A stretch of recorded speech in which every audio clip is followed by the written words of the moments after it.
somehow. So there's the news travels slow over there, huh? They're still watching Mall Cop.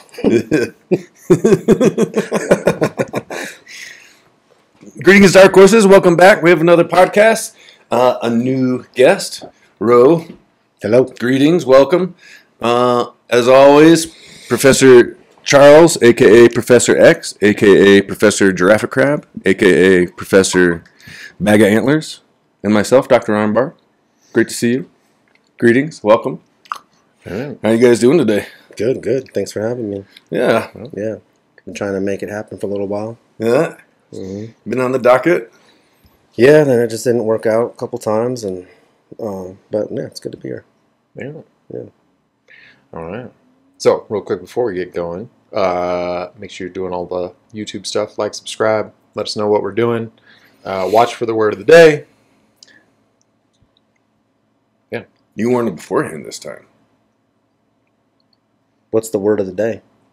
We shall see. Well, they're going to tell us. Well, they're going to see if they can discover it. We know what it is. But they're going to discover it as we go. Mm. Apparently, we know what it is. And you're still out. We didn't include you, but it's okay. It'll work out. On the upside, that gives you like carte blanche to enter the raffle. You could guess the word of the day afterwards. You could like get in there and comment and what have you. Okay. But anyway, so Ro, we've been meaning to have you in for a while and talk about your jiu-jitsu. Yeah. What brought you to Dark Horse? Well, I guess is Dark Horse the beginning of your jiu-jitsu? Yeah. Let's Yeah. start with that question. Yeah, it was kind of adopted by Dark Horse when Alchemy went to Dark Horse. You know, Alchemy Jiu-Jitsu. The process of alchemy is transforming a base metal into a higher metal, or Dark Horse in this case. Mm-hmm. Mm-hmm. I always liked the imagery of turning sweat to gold. Yeah. Or Gatorade. Yeah. Or a commercial, yeah. Yeah. Mm-hmm. No, yeah. So I started with Alchemy with Jason. Was Joey still there when you started? Yeah, actually, Joey's the reason how I ended up there. I've known Joey for a long time. We had a lot of mutual friends. You know, me and him weren't like we weren't real super close, but we had mutual friends. And over the years, I had heard that he had been training this martial art and was getting a lot of benefits out of it for himself. And he had passed that on to a few other mutual friends.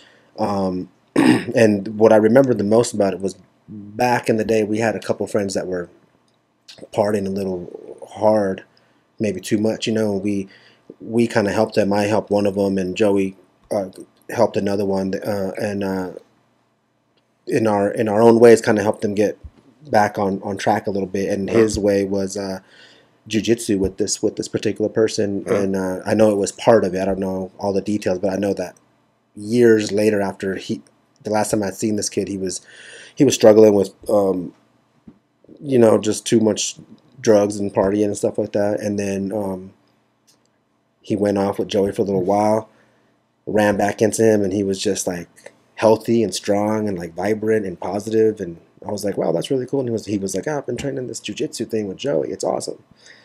And I just never forgot the change that I saw from him, when, you know, and I was like, that was really cool. And then over the years, I just heard Joey was still doing it all the time. And I got to a point in my life where I was like, man, I really need to do something about my health. You know, my weight was just always up and down. It's just something I've struggled with like my whole life. I gain weight, I lose weight. It's just nothing's consistent, you know. Yeah.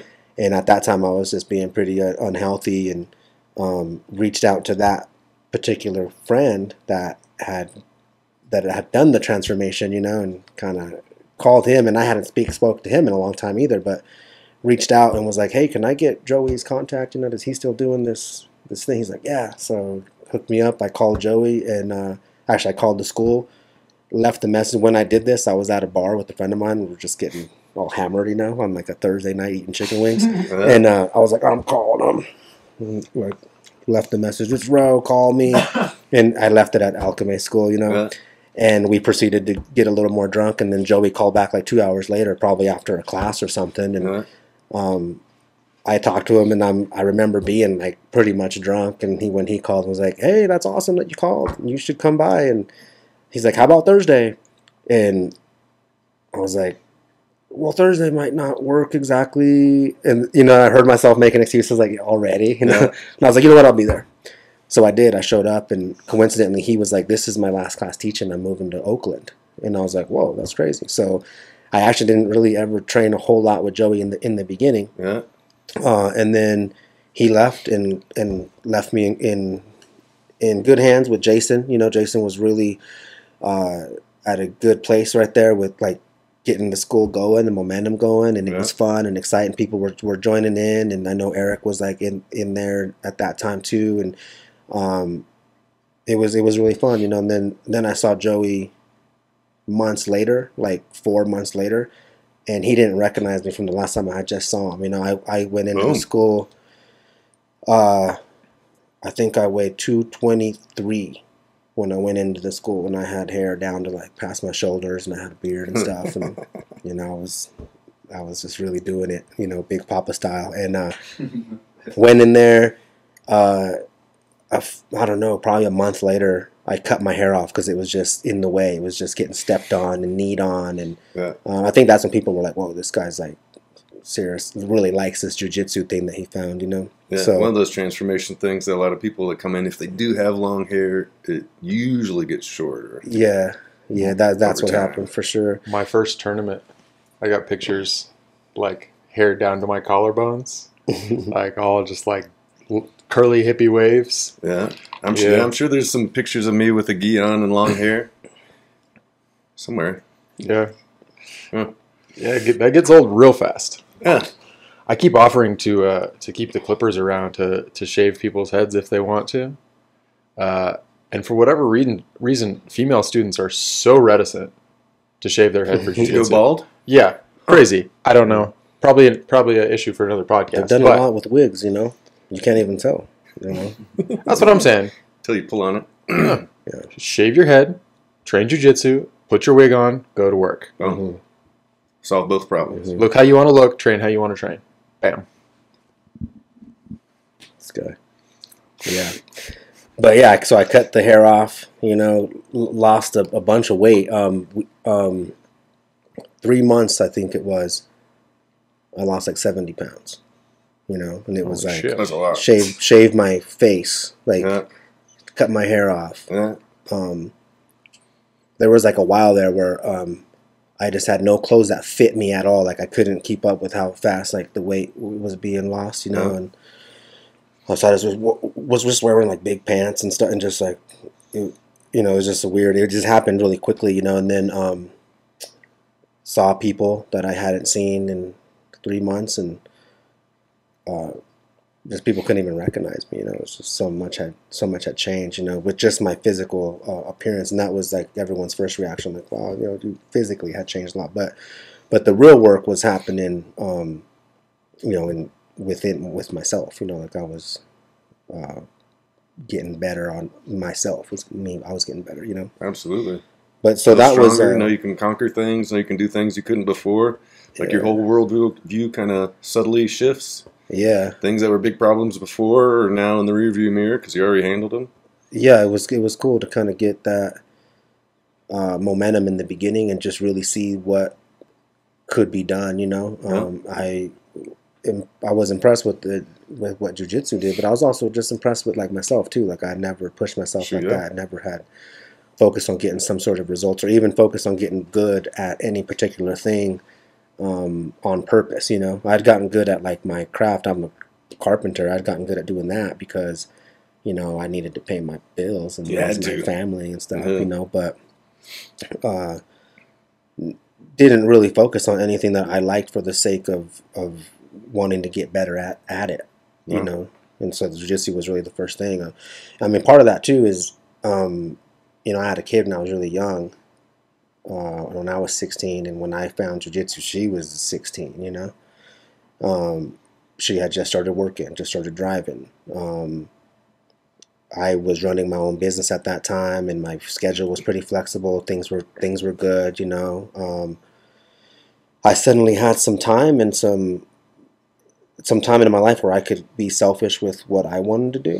16-year-old girls don't want to spend all their free time with their dad anymore. No, she didn't need me to pick her up No. or to do anything, you know. No. She didn't even need like money all the time. She started having little paychecks, you know. I see. So she was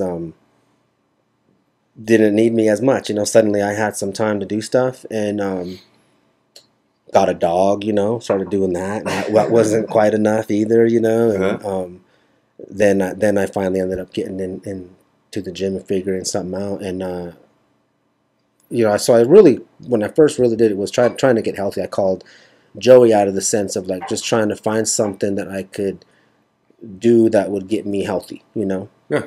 Healthy more than going to the gym, because I can't get the gym going on my own without something else, you know. There's some other bigger purpose. There's some social pressure and accountability kind of built into jiu-jitsu. You see the same people every Tuesday, Wednesday, whatever. Like you miss, and they like text you, "Hey, what's up?" And you're like, "Okay, fine, I'll be back." Yeah. The gym, like the bench rack, isn't gonna be texting you. Right. Exactly. Yeah. And it was fun when I first started in jiu-jitsu too, because it was like the school was very small, the momentum was barely building, you know, and we were unifying to help, like we were believing and subscribing to the idea that that this gym could happen, you know. And so everyone was kind of just on board with it, having a good time and really trying to get the most out of it. And newcomers would come in, and we wanted more training partners, and we were just always really inviting and welcoming to people. And you know, after a little while, the few people that I had started training with a lot, we just became good friends. And yeah, it's like you said, you know, it was time. It was like I was getting more out of it than just working out. You know, I was getting to see friends there. And learning something new, and it was really fun, you know. Yeah, super engaging. Yeah, so that's what started it, was trying to get healthy, and then a bunch of other benefits came from it. Now, when I saw Joey, I had lost weight, and that had started, and that was just one thing, but then it was just really fun to start actually playing jiu-jitsu, you know. I think just the work to even figure out what the hell it was is what. That's how I lost the weight. You know, I wasn't like doing jiu-jitsu at that time yet. Like those first 3 months, I doubt you could call what I was doing jiu-jitsu, but I was working to learn what it was, you know. So anyways, that's what got me in there, was that. So so that brought up a really cool point. Right? And so an experience that maybe not everybody has. Right, everybody's going to have that experience of being very new, right? And we've all had our first week or our first day, or you know, and had that nervous kind of thing. And so just joining a new school in general can have its nerves and its feelings. But you joined. It wasn't even called a school; it was called a club. Yeah, it was a club. Yeah, it was just. Like and so it really was. In your early days, like a project that both the students and the teachers were doing collaboratively.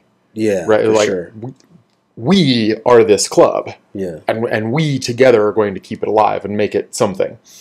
And so that like, I don't know, that kind of collaborative new project feel isn't necessarily a universal new student experience, right? Right. Yeah. Like coming into Dark Horse Longmont, there's 10 years of history, and there's 11 now. 11 years of history. 11 years, right? And a purple belt greets you at the door, and a brown belt is teaching your class, and lots of people with lots of history and lots of ways to help you are around, and like I don't know, it's almost like it's harder to get to the bones of an established school like that. All the systems are pretty well polished. Yeah. Like the onboarding and the intro lesson and the first class, like all those experiences are are polished and set up in a certain way to make it the best for the student. Whereas at a small place or place that just open, maybe you just hang out with someone for a while, maybe go over some moves, whatever, shoot the bull. Maybe you jump in with class. Maybe you start training right away. Yeah, you just jump in with open mat. Yeah. Yeah, I remember when I started open mat was like no one was really doing it. It was like Jason was encouraging people to do it. Hey, we're here at 5. Get in here, practice what you're learning in class. You got to take some accountability for your own jiu-jitsu in a way. Yeah. And sometimes you show up at 5 and no one would be there till 5:45, right before the class would start. And they'd want to touch their toes and stuff, and you're all over there ready to get it on. Yeah. But there wasn't a lot going on in the beginning, even at open mats. And but we started exchanging numbers with each other and reaching out and trying to make plans for that 5 o'clock. And after a while, it was super fun. That became like, it was a big part of it. 5 o'clock, you'd get in there and people were rolling all the time before class. And it was really fun. But it grew to that, and it was fun to. Part of that we mentality, right? Yeah. And tribal leadership. That's stage 4. But they focus on the language. But when you use that, when we're all in this mission, we're all working towards the same goals together as a team. Then that stuff happens a lot more naturally. It's a lot more fluid. Yeah, and then Jason would like switch up his teaching style a little bit. I think he was, he was trying to figure out his coaching style too. So there was a lot kind of that was sometimes new and introduced, and he was always kind of trying some stuff, especially in the beginning. We were all supportive of it, but it kept things interesting too. Yeah. And then you guys started getting involved. I don't even remember how long it really was. It seems like it was almost immediate, but it wasn't. There was a little bit of time there where you guys weren't there quite yet. Then you guys came out for a seminar. Yeah. I remember that seminar. There's still a picture on Facebook of it. Yeah. Under those weird orange lights. Yeah. Yeah. And but it was at Denver Judo, right? Yeah. And it was it was you two. You guys brought maybe a few other students with you guys, and I remember Jason introducing you guys as this Longmont school that he was friends with, and you guys came out to do this seminar and went over some takedown stuff, and I can't really remember exactly, but it was fun, and I can tell you exactly what that seminar was. Yeah, because I don't remember either. What was it? Shin on shin to anaconda to twist to belly down ankle lock. That whole sequence. Nice. And then shin on shin, they goof it, so you give them the kick over the head and retwist. It was like you did a shin on shin to anaconda sequence. A little anaconda seminar. Yeah, your favorite couple things from single leg X. Yep. These what the kids are calling it these days, single leg X. Irwin guard for your old schools. Irwin guard. Yeah. Yeah. Yeah. So you guys did your thing there though, and that's when I first met you guys, and then slowly started seeing more of you guys and more of the Dark Horse influence, and then you guys tendrils in there. Yeah, and you guys got in there, and then we were Dark Horse, man. Yeah. Jason was driving up to Longmont. Jason and Joey came up a couple times, and they do the class. We'd roll afterwards, and then we'd hang out, and they'd ask questions about just like business stuff, like how to organize this or how to make up a curriculum or whatever, how to get more students in the door. Sure. And eventually, they wanted a little bit more official connection. And it just happened to line up to when I was going to school. I was going to start school in Denver. And I was going to be in Denver every day. Just a couple of blocks from the school. So, yeah. Synchronicity. Yeah, so we made a more official linking, and the Longmont school sent down an instructor to do stuff. Yeah, man, and then eventually Joey was like, he came back, but he wasn't went to law back school? to the school. He went to Oakland to try to take over the world over there, and he has since gone to law school. Yeah. I don't know if he So went to maybe law that's school in I'm thinking of a Oakland. later mission. And then I really never. I mean, I didn't train with Joey a whole lot until right before I got my purple belt. I was trying to train like in the mornings, and Joey likes that early morning kind of training, and I was meeting up with him quite a bit. We had a good thing going for a little while there. I would say like maybe it was still short lived too though. It wasn't like a long time, but it was like, I don't know, 4 maybe 6 months. We were meeting up pretty consistently in the mornings for a while and getting some good rounds in. And he was really good training partner, and I would always learn a lot from him. And a lot of times, Professor Tom Rampling would be there in the mornings too. You know, so there was this little like nugget of knowledge early mornings sometimes around there because of those guys, and it was fun to get in there. And even though I didn't train with Joey a lot, there was a lot that he helped me get better on with my jiu-jitsu, you know, and some of his ideas of like he was always big on just like you taking responsibility for your time on the mats, and you know, planning what you're doing there and getting there and taking full advantage of that time, like not getting on there and just chumming it up the whole time and then being like, well, all right, time's up, I'm gonna leave, and I got 2 reps in and told the story. You know, he wasn't that kind of training partner. He was about like, it's 6, let's start grip breaking, you know, let's start doing our takedowns, and it was a good hard hour of working, getting your jiu-jitsu in, you know. So that was fun to do with him later on.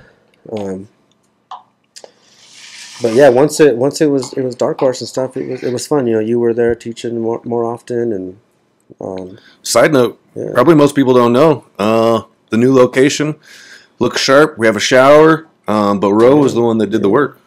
Yeah, he did the build out. Yeah, Eric did it. If you don't like it, you know, if so, well, the pieces that are broken or whatever, like that, Eric might have had a hand in those. No, I'm just kidding. No, me and Eric did a lot of work in there together, and spent a lot of evenings and weekends there, trying to get it up to where, you know, we can all train in there in a good, clean area and looking good. Yeah, I had some friends over and they said it looked like a spa in there. Oh shit! Yeah. I mean, we were on a tarp before that or something, you know, in like in a garage that we. It was a pond liner. Yeah. A pond liner? No, it was a pond liner. No, it wasn't a pond liner. It was a billboard. No. The first one. Oh, okay. The first one was a billboard. That cover. one didn't last very long. The billboard cover did not last very long. There's a big Rolex watch on the other side or something. Yep. Yeah. The billboard cover did not last very long. After that, we got a pond liner, and the pond liner, sweetness. So nice. It was definitely a step up. Yes. Yeah. From your white billboard. knees and elbows were black. Shrimping on your back was black. Right. You know, from the pond liner. And boy, oh boy, did you not forget your rash guard. Yeah.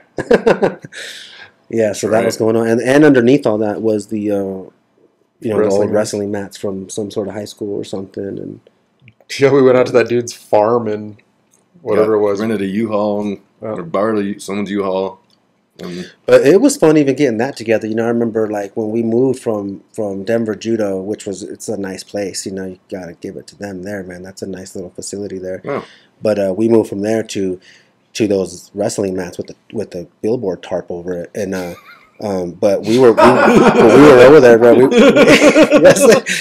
But we had more days. You know, we had more days because at Denver Judo we could train Tuesdays and Wednesdays or something like that. Tuesday, and then Thursday, it was 2 days during the week, and then you could get it on Saturday. But you'd get in there and you didn't know who was training jiu-jitsu, who was doing judo, and it was 2 separate tribes for sure. There was not a lot of crossover. No, I think they tried. I think everyone tried to be friendly, but it just didn't try to be friendly. No. I just know that you would be like, "Oh, you're a judo person," because you'd be like, "All right, let's go," and then you'd fly through the air, and then you'd choke them on the ground, and you'd be like, "This is weird." You know? They're like, "I won." You're like, "No, I won. I'm not sure what you're missing here." Remember when you tapped? If we were on concrete, remember when you hit the ground? Yeah. Yeah. If we were on concrete, that jiu-jitsu wouldn't have worked. Or if I threw you on the ground on concrete, you wouldn't have got back up. You're like, I get it. No. But we're not on concrete. You know? I think I won. But no, so that was fun though. We did that for a little while, and then moving from there to the other spot, I mean, there was a lot of student volunteer work going on over there before class or after class or on the weekends or whatever it was. And I remember doing that too. Is like me and Coach Paul were over there building it up, and the experience there with Jason trying to get us to do that was a little rough. Gotta, I love Jason, but man, that was tough, man. It was like not a pleasant experience getting it done, but everyone was really excited. Doing the build out there? Yeah, it was a rough one, but we didn't have a plan to follow. No one, we weren't really sure who was going to do what. I mean, a lot of people wanted to help, but there was no clear direction on what we were going to do, and so it was a little confusing, a little hard. But eventually we were in there getting it on, and it was fun, and a lot of people got better at jiu-jitsu there, Uh-huh. But I remember we rolled out those 80s mats and like taped them down, and we were like, let's roll, and we just like rolled on them. We were just excited. Everyone was excited. We were excited to get the plywood down, to get the drop floor in there, and then just get those mats on there. We were just excited to do it, to have our more space and more time in the week to train, and so it was fun. There was a lot of momentum there too. That's back to kind of that when it was in the beginning kind of thing like that. It was fun to be at the beginning of something that had this potential to be special, and then joining it with you guys, and you guys coming in there and stepping up the lectures and the classes and the potency of the jiu-jitsu was just a positive thing too. It was really fun. So that was kind of the beginning of stuff, and then now it's where it's at. We're doing it, and it's fun. I haven't at this new gym. I don't feel like I've trained there. I mean, I have, but not often. It's been like the hardest time in my jiu-jitsu journey to keep the training consistent. Because of work stuff or what? Work stuff, yeah. Work, really. There was a few years back where all of you used, but you two remember this part of my life where I was going through some transitions there, and it was rough. It was rough for me and hard to kind of focus on jiu-jitsu. I had life was just kind of complicated at the time, and I had to get that sorted.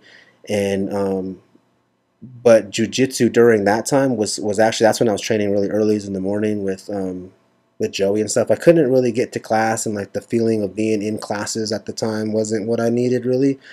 I did just need like a hard hour of working, and that's roll for an hour. I was getting it in the mornings, and it was fun, and Nate was a really consistent training partner for me during that time too. He'd go meet me there anytime, random days, so we were getting it on I wasn't making it to classes, but I was getting a lot of jiu-jitsu in, feeling really good about the work we were doing. So, it was a tough time there, and then when we got to this school here, it was like I was transitioning into like career stuff. So there's been like kind of obstacle after another since that time, and it's been like, I don't know, a year and a half or something with career kind of setbacks and changes, and where I'm at right now with my job. It's just a really demanding project that I'm on, huge project that I'm on, and really demanding. I was kind of telling Charles about this, and life-work balance is just messed up right now. Out of whack. It's really, out of balance. Really bad. Yeah. But it's a problem that I'm aware of, and that even my company I'm working for, they're aware of it too. So I think we're just about to get that sorted. And I don't know. I'm trying to be hopeful about it, that it's going to get back on track. But, I really want to get more time to just be on the mats. Like everything seems to be lining up better, me, myself, my mental health and stuff is all, I feel like I'm kind of back to where I should be, Yeah. So I feel really good there. I just need to get my jiu-jitsu back on a normal training schedule, and regular training, that's the key. Yeah, and it's funny how jiu-jitsu also did this thing where it kind of just gets you to be healthy. You wanna not be all bruised up and and cramping, so you drink more water and you eat a little better, and then you're going out with your buddies from jiu-jitsu, and they're not about that life with the fries and the extra sauces, so everyone, you just kind of, it's easier to eat better and be on that path when you're training consistently, and so because of me not training consistently, I've been kind of struggling with those parts in my life too. But it's like I have like this time, I have this like focus right now that I wish I could just put a little bit more into my health and fitness now, because I'm putting a lot of that kind of work into my actual work, my career, but it's just I'm putting too much time into it, So I want to get that balance back and be able to get the jiu-jitsu back on track, And, soon. Yeah. Real soon. I mean, I'm training, but I wouldn't even call. I mean, it's also hard for me to compare the way I'm training now to the way I used to train when I first started, because I just I was telling Charles, I dive headfirst into what I'm doing. Like, as soon as I find something I like, I do it till I overdose, Yeah. And I started training jiu-jitsu, like I was doing like in a week, it was like 20-25 hours of jiu-jitsu. Like, I was going from 5 to 8, and I was doing it as often as I could. And if I couldn't get there, I was trying to do some sort of cardio strength training to benefit my jiu-jitsu when I did go the next day or whatever. And I really spent a lot of time. Those first couple years, I put a lot of time on the mats, Yeah. So sometimes I'm like, God, I'm just not training at all. And I think to myself, like, how am I going to get to be able to train like that again? Like, but it's not even really about trying to get to train like that. Just training. And training's going to change over time anyways. Yeah. Because in your 20s, you can train at a certain intensity and for a certain amount of hours. But in your 30s, it's less than that. Sure. I'm not getting all. And it should be focused significantly different than that. I choose not to. Well, yeah, also. Right. I mean, like in your 20s, go ahead and build your explosive jiu-jitsu. Yeah. Right? Come up on that double leg and just go to town. Right? Get after it. In your 20s, yeah, hell yeah. Run for the wall. In your 30s, right? Like, let's work on just cutting that angle a little bit. Right? In your 40s, let's play smart. Let's play tricky. Out how to lay on top of that 20-year-old and smother him until they give up. Sure. So yeah, I mean, I think the path to get back on track with my jiu-jitsu is really not as far off as I sometimes feel it is. It's just it's really just I'm focusing on work because it's demanding me to focus that much on it right now. But I feel like there's some positive changes coming with that in my Have work. you been to any of the 6 a.m. classes? No, but here in the next week we're implementing this new schedule at my job where I'm going to have freed up mornings. And my evenings are still going to be kind of fucked, but the morning is going to be opened up, and I think that's where it's going to fall in. I think it's going to be like more 4 or 5 days a week. We have 6 a.m. class. 5 days a week. 5 days a week. Yeah. Very soon you might be able to be in 5 so days a week. I think that's probably going to be more of the schedule that I'm going to be on. I kind of want my like Tuesdays and Thursdays and Saturdays back, but it's just different now, and it's not going to work that way. I just got to figure out where the jiu-jitsu really falls in. Not just jiu-jitsu either. Wherever you can fit it in, right? Even if it's drilling with a buddy at whatever 8 p.m. on a Sunday. Yeah, and then like Nate, he was always down to train and keep our our drills and stuff like that in. But with COVID and stuff, he's actually just been off the mats and staying away from this type of stuff because he hangs out a lot with his father, who is older, and they go on a lot of hikes together and stuff. And he just doesn't want to put his dad at that risk with COVID, so he's taking it very serious, and so I don't train with him very often. He was always like this person I could always get my time on the mats in, even if I couldn't get to class and get that stuff in. I could always get a little bit in with Nate, and I knew that he'd be there. You need a new jiu-jitsu friend. Yeah. He'll come back around too when the time's right for him too. But yeah, I just got to get my time back in there, and it's coming here soon. So watch out. Yeah. So I mean, kind of circling back to a thing you were talking about earlier. Right, in coming into a new project and coming into like, okay, we are the freshman class of a brand new school, right? You learned a lot of lessons and you got a lot of perspective that's that's kind of unique to that situation, but builds out into a lot of other things, right? I mean, like, for example, the community building in a brand new school, in that spark of something special, right, is super duper strong. But that same community building stuff can be translated and can be taken into all stages of your school, right? And so it's still a thing we do, right? As every student walks in, we want to be super friendly. We want to be helpful. We want them to feel like this is their school, Sure. and they belong here, and these are potential friends for them, even if they're too shy to introduce themselves just yet. Right? But like we keep that kind of community building sense even now because it was such a good habit in the beginning. Do you have, or did you experience stuff in the beginning that is good habits or like a super positive experience that people coming in now could get or could emulate? What are the good lessons you learned from being part of something special, something new, something just starting up? I mean, I think just being in inviting and willing to share what you know at the right time, right? You don't want to. I think it's more of like what. I don't think you want to impose anything that you are learning, you're excited about it, onto someone new. You know, like overload them because Sure. they're gonna learn on their own. It's pace. definitely drinking from a fire hose when you start out at jiu-jitsu. Yeah, so like I think like if you're a blue belt or a purple belt or something, and a new person kind of starts in, I think the best thing to really do is kind of set the example that the lessons and the structure we're learning is what is important, not like what you as the blue belt or purple belt are really fired up about right now. Like you're really fired up about your half guard, and this new belt, this new trainer, new person is like, you know, asking you about something, and you go down the rabbit hole on this like fired up half guard path that you are loving right now, and they're just like overwhelmed with it, you know. And I think that's definitely good to talk to people, not at them.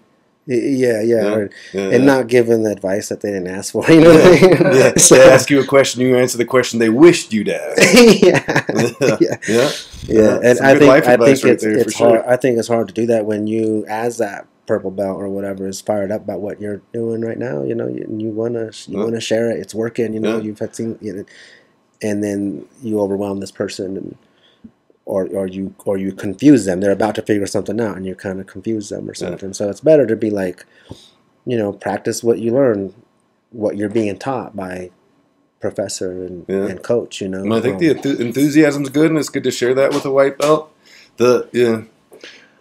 Curveballs could be confusing for new students. Well, I think it's not wholly a bad thing. You know? It's not a bad thing, but I think you kind of hit a great point there. I mean, enthusiasm as you're learning something new is great, right? Like being fired up about your new techniques is awesome, and wanting to share them because you're so excited about your brand new technique is great too. Yeah. But right, like if we're drilling mount escapes and you're super excited about your attack for mount, save it. Right? Yeah. Wait until we're doing attacks for mount, and then share all of your glorious knowledge. Yeah. Right? I have this amazing way to counter that mount escape that you guys are learning. Or I like to escape this way instead of the one that they're teaching us right now. I like to escape. I like to escape this way, actually. Yeah. Just do the reps that they're trying to learn too. I think that's in the best class. way to be. I don't know if that necessarily answers your question necessarily. I think like what you were more asking was like what were we doing that maybe we could do or people could continue to do. It's some things that were magical really about your start. Inviting about what it is. Like we really, you know, we had like minimal training partners, so we really just wanted more bodies in there, you know. So we were just trying to be friendly and you know, I know we're learning how to fight each other, but we're not fighters in here trying to fight you. We just want to get better at this. That's one of the paradoxes of jiu-jitsu. We beat the shit out of each other, but it makes us closer and friendlier and more open as human beings to new people and new experiences. Dude, one of the closest friends I had growing up, we fought each other and then became really good friends. And I think in a way, this is why we get so close in jiu-jitsu, because we fight each other like day one, right? It builds a certain level of trust. You put each other's lives in each other's hands. You know, like they can physically hurt you, and you can physically hurt them. But then afterwards, you guys have worked out a whole bunch together, really hard. Yeah. But there's that trust there because you didn't actually hurt them. Yeah. So it's fun because I feel like I got close to the guys. When I say the guys, it's like it's you and it's Nate and Jesse and Stefan and these guys, Noodles and stuff that we were all training together. And I feel like close to them because they helped me get good at something that I love so much, and they are like the reason why I got better. And I think we all just wanted a couple more people to get better with, so we were always friendly to this person coming in the door. And I think we still do that at Dark Horse right now. I think we're always come in, Hope so. I'm talking about it a lot. I know Professor talks about it a lot. It's super important. Yeah. Honestly, I mean, like, Professor Sergio, I consider my best friend. Right? We have fought each other more than anything else. Like, we have fought each other for literally years. Right? And because we have fought each other for years and years and years, I consider Professor Sergio my best friend. Sure. Right. Like, and sometimes we're, like there's like distance. We don't talk sometimes for a couple weeks or whatever. Right. But no, like that, I'm with you 100%. Those people that you come up with, that bond you make doing jiu-jitsu, that like, okay, we're gonna kick the crap out of each other because we want to be better, and I want you to be better, and you want me to be better. So yeah, it just seemed, I was almost surprised at how quickly my circle of friends became the guys I was training with. Like it didn't hang out with anybody else. It was like, and not to say anything to the friends I was hanging out with before, because I still love those guys too, but we just, I don't know. Things just changed. You know what I mean? And yeah. Well, in the time that you guys are training, they're going out to the bars. Exactly. Like at 5 o'clock, we're trying to hit open mat, not happy hour. And it was. I was kind of surprised to see that happen so quickly, and that's actually why there were 3 months went by, and I didn't see people I knew. That's a good name for the 5 p.m. class, happy hour. Yeah. Oh yeah. And after those like 3 months, we went at the time. Me and my ex, we had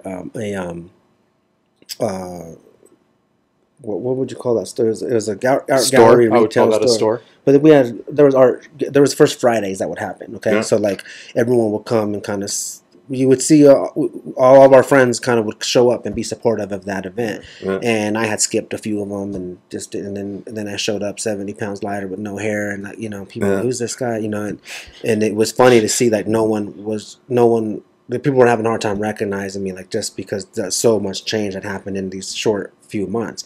And I had not talked to a lot of those people because I was having so much fun on the mats. And by the time those 3 months had kind of passed by, I suddenly was hanging out with this new group of people, not because I was offended or hurt of someone's actions that I was friends with, but because I had started to do something different in my life, So, so it was funny to see them 3 months later. They're like, "Whoa, what are you doing? Who is this guy? What's going on with you? What are you drinking?" Yeah, and those experiences can be really good because it can really clarify of your old group of friends, like who are the really good friends, and then who are the fake friends, or the like maybe not ideal people as friends, because those ones will be jealous of not seeing you, or jealous of your improvements in yourself, jealous of your new bearing where you're confident, and they'll like pick at that, right? And those people are like, or even just kind of the good friends are like, they're super happy the... for you, even if they're still depressed or overweight or whatever themselves, and those ones you're like, wow, like that's actually a good person.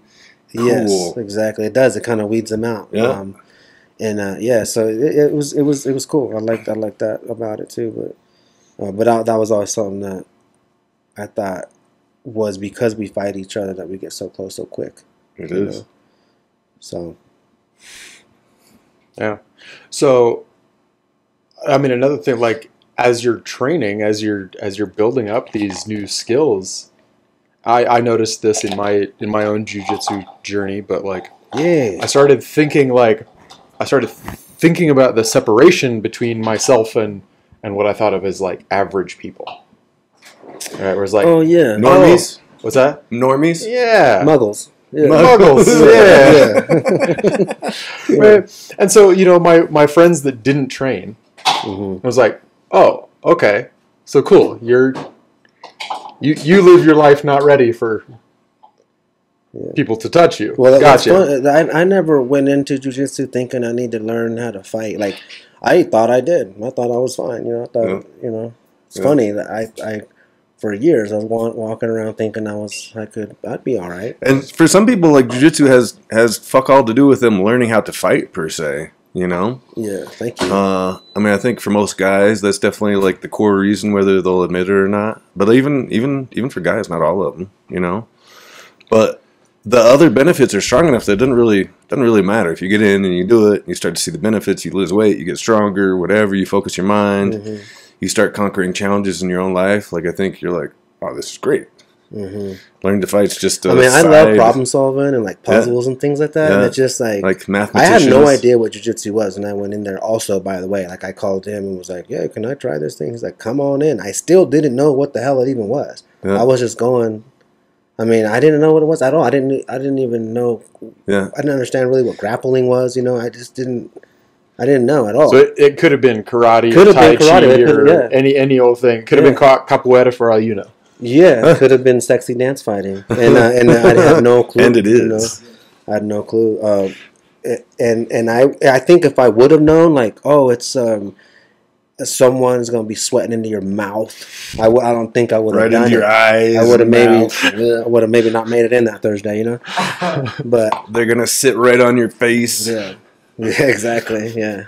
I actually give that instruction when I do Kimura. I tell people, like, no, sit on your partner's head.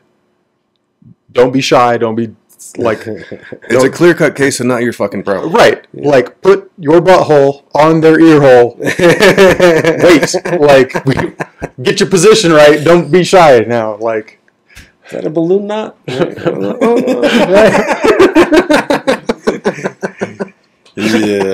Yeah. No. I remember being white and blue belt and like still like being fazed by those things, and now I don't even. For the most part, I don't even notice someone sitting on my face. I'm like completely focused on the whatever it is I'm trying to do at the time. Yeah. Yeah. Get out from under that butt. Yeah. Yeah. But it's not the butt I'm thinking about, right? It's the position and how to. Or you're like, this butt's not even the problem right now. No, it's not the butt. Yeah. No. The butt is a source of weight that I have to like consider. I'm okay with this butt right now. Yeah. It's more my totally arm. fine with the butt. It's more about my arm. Yeah. That's funny. That stuff doesn't bother me. You know? And there's a lesson for all of you 17-year-old boys out there. Be worried about your arm more than other people's butts. Yeah. And you're gonna do great. Yeah. So I wasn't trying to come into jiu-jitsu to learn how to fight. I really was trying to just be like, I hope I can find something that'll help me get healthier. And most martial arts would be just fine for that, right? Yeah, I would be fine throwing kicks. Enough I guess, calorie burning in the class, Sure. like that's fine. That's whatever. I mean, obviously, I'm biased. I think jiu-jitsu is the best, but like, whatever, you know, like jiu-jitsu isn't for everyone as much as we would like to say it or think it or whatever. Sure. Yeah. Well, I mean, I like to say jiu-jitsu can be for everyone. Not everyone chooses to do jiu-jitsu. Right? Like, if you choose to do jiu-jitsu, you make that your thing. Jiu-jitsu can adapt to your body, your ability, your whatever. And you can adapt to jiu-jitsu. Yes. But, I mean, jiu-jitsu is not for the people that don't want it. Certainly. Right now, let's say you did get in a situation whereby, like, so you chose jiu-jitsu as your martial art of choice, and you came into a situation where you needed to defend yourself. Mm-hmm. What would you do? I mean, I'm sure that's never come up in your life, a situation where you needed to defend yourself and you used jiu-jitsu? Yeah, I have. Yeah. You have? Holy shit! Out in the real world, you use jiu-jitsu. Tell me more. Let's hear this story. Yeah. I would like to know about jiu-jitsu. Yeah, so this story is a good example of jiu-jitsu. I actually called Charles after everything had kind of went down and was like, you'd be happy, you know, because and I was. Because everyone just walked on home, you know, we just went home. This guy that started up the problem had some assault charges and later had to get probation and this and that, but he went home okay, you know, got his dog home and to finish whatever he was doing. We went to Home Depot afterward and finished what we were going to do, you know, it's no big deal. But in the beginning, at first there was no, we didn't, who knew, you know, we went to. So set up the scenario. What happened? Yeah. Yeah, so it was winter time. You know, a lot of snow in the park, and we went into the grass, into the snow with our dogs, to let them off the leash a little bit, run around on this winter day, you know. And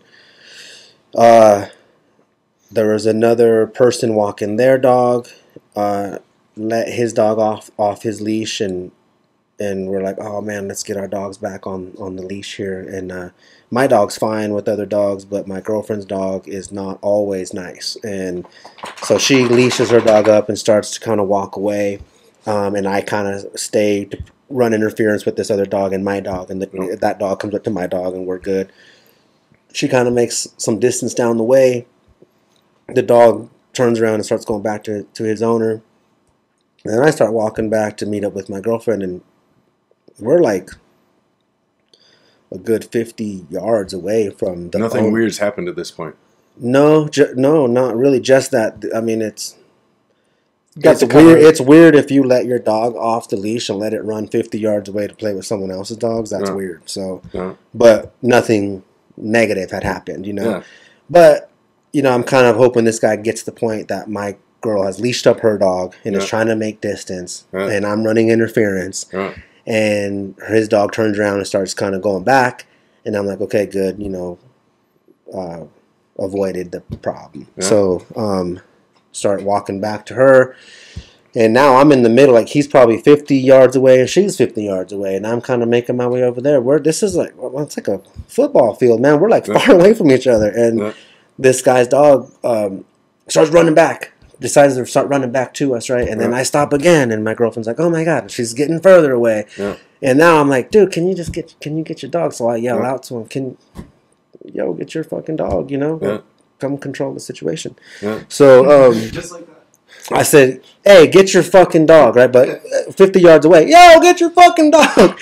Yeah. And I thought he was like, "Roger that," you know, but he must have done something else, and then he went running towards his dog. You went to Roger yourself. yeah. So he's running towards his dog I'm assuming to get the dog, and I'm walking away back to my girlfriend, kind of trucking through the snow, and she's like, "Babe, oh my god," that's a bad impression of her, but oh my god, turn around. And so I turn around, and that dog's coming at us again, so I'm gonna try to stop this dog. Behind him, or behind the dog, is the guy running to get his dog, I assume, until he's like coming in hot, like to me, angry. And he's like, "Well, what the fuck did you say?" You know, like really upset about me telling him to get his fucking dog from this whole big long distance. And he's just running at me, and I'm like, oh my god, he's like mad at me. He's coming like right at me, you know. And he just comes at me and just like throws a punch, and not very effective punch, you know, not a trained punch, thank God, you know, but just like a that full speed running punch. You know, not many people have trained that. You know, boxers don't train in the snow full speed. Yeah. in the snow. The Happy Gilmore punch. Yeah.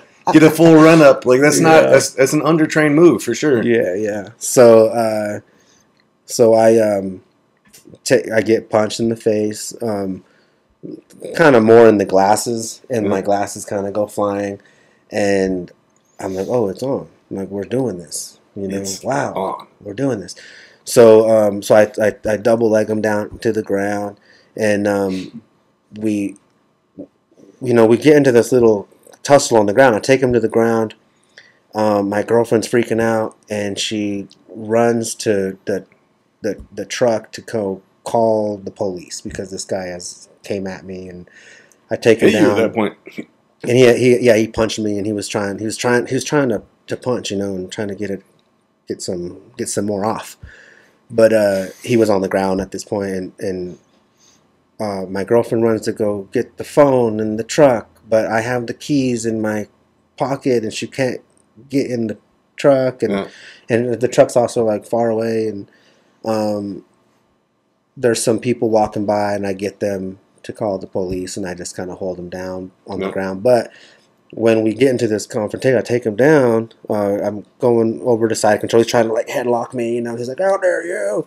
And I end up getting him in my favorite Darce grip, and I have him there. I was going to ask. Yeah, Did you Darce him at some point? Yeah, that's like the whole point. Yeah, I went from like an anaconda to a Darce. I was like, wait, no, the Darce. No.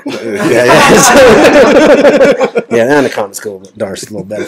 But I had him in this position. So if you're familiar with the Darce, you got the head and arm in, and the outside arm is available, right? So you're if you're the person trapped, you're in, and this arm is available. And it's loose. I saw him going for something, and just I panicked, thought he was like had a knife or something. So I crank it in there, like I really cinch it up real tight, and I turned and dropped to my side so that he couldn't. So this side wasn't exposed, and so the blood would stop flowing to his brain more quickly. Yeah. Also, side benefit. Yeah. So, but I grab him up, and I kind of roll him over. And I'm telling him, like, drop what you got, and we shuffle over, and I see that it's just his sunglasses on the ground. And so, unfortunately for he should have had a knife, but unfortunately for the sunglasses, they ended up in the snow, deep in the snow. Yeah. But I move him over. We're on our sides. He's that arm is kind of underneath him, so he's no longer threatening at all, really. And I release pressure on the Darce. I'm not trying to choke him all the way out. And I see the glasses. It's all good. His dog is still kind of running around. I'm worried that maybe his dog is going to try to bite me or something. But his dog was just super interested in what was going on, turns out. So, yes, he's just kind of running around. He's like, whoa, what's going on? I've never seen him with his head in the snow like that. That's cool. They're playing like dogs do. Yeah, yeah. So he's just excited, And then... So I'm holding him down, and now he's just on the ground. I'm holding him in a Darce position, and I'm seeing my girlfriend kind of struggle with the truck being locked, and she stops the stranger and asks them to call the police. And there's this lady walking down, and she kind of sees us in the snow. She doesn't know exactly what's going on. And I said, I'm controlling the guy completely, and I had time to be like, ma'am, could you call the police, please? This man just assaulted me. She said, oh. Yeah, no problem. Whose dog is this? I said, it's his dog. She's like, okay. And she had a dog, and that dog's kind of playing with her dog now. She's like, I'll just wait till the cops come. Okay, great, thank you. And he's just on the ground. And terrified at this point. Yeah, he's like, oh my God. He felt a choke, like he hasn't been choked in his entire life. He thought he was going to die, right? Yeah. When I was checking for the glasses, when I thought I was going to die, he was like, I'm dying. I'm Yeah. Just like, nah, you're not dying. No, you're okay. You could. Yeah, you're okay. You might pee your pants. You're definitely going to pee your pants if you go out. Right? You're not going to die. You're not going to die. But so the cops finally come. Not finally, they did a great job. They showed up quickly. Shout out to Denver PD. Yeah. Right. It is okay to criticize the police on this podcast. Yeah. We take a very fair stance to the police. We criticize and praise them when they deserve it. Yeah. So no, they did good though. They showed up. And the whole time I'm holding this guy down on the ground. It's gotten to a point where I'm just holding him. I'm not hurting him anymore. I really wasn't hurting him at all. But so I'm holding him down. He's like, hey, how about we just admit this was okay? Can you just let me up, kind of thing? And I'm like, no, I'm not letting you go. I'm telling him, you just ran across the park and punched me in the face, dude. Like, I don't know you, and like, you're lucky I'm deciding to call the cops. I'm happy. I'm proud of myself for like calling the cops right now. I'm not hurting you. Some part of me wants to do much worse to you right now. Yeah, like if it was a little later and this wasn't this. You take a swing at me again, though. If we were in Swansea, maybe I would. Right. No one's going to come, but the cops aren't coming to Swansea. If it was just you and your dog and not you and the girlfriend. Maybe, yeah. Who knows? But you know what? What's Swansea? It's probably Swansea is Neighborhood. Denver neighborhood? Yeah, like York and I-70, you know, It's a nice Elyria, Swansea Family neighborhood. Globeville. Lots. Yeah. Lots and lots and lots of family. Right. Yeah, it's. I mean, there's not a lot of terrible neighborhoods in Denver, but Swansea could be one of the rougher ones. Mm-hmm. But we weren't. I ain't up on that Swansea stuff, man. Yeah. So Out here in the we burbs. we were in a nicer neighborhood. You know, people were out walking their dogs and being nice. You know, so Yeah. people that'll call the cops for you if you ask them to. You know, and so he was. All those things were on his side. That, you know, it was good that I wasn't like furious that he decided to attack me and how dare you, I'm going to hurt you. Yeah. I'm gonna I probably wouldn't have been that nice. Attack you out and run off, you know. But you know, I think he would have. I think he would, because at the same time, like, I think it was. I was telling Charles, you know, I could tell that when he punched me that he didn't know what he was doing. You know what I mean? Like, yeah. It lowers your threat level. You're like, oh, yeah. Okay, like, he's fighting me, but you know, he just doesn't know the better, threat level's. it's not a 5; it's a 3. Yeah, you know, he doesn't. He wasn't like some like drug addict trying to attack me. He was just like Someone off their meds. Just He's an asshole having a bad day. His wife had probably yelled at him in the morning, and he was just like, "Man, I'm not taking this shit from everybody today." He's like, "I'm gonna hit that guy." 100 yards in the snow. That took a while. Right. Okay, so can you imagine being this guy? Right? You're like, okay, my wife yelled at me. My boss yelled at me. I'm having a shitty week. I'm having a shitty day on top of a shitty week. And my dog is misbehaving dog. And I'm going to go But I love him. Right, I He's love the him. best. He's a rascal. I want to take this dog out for a walk, and I just want to let the dog off the leash for a minute and get him some good exercise and just whatever. So I'm going to the park.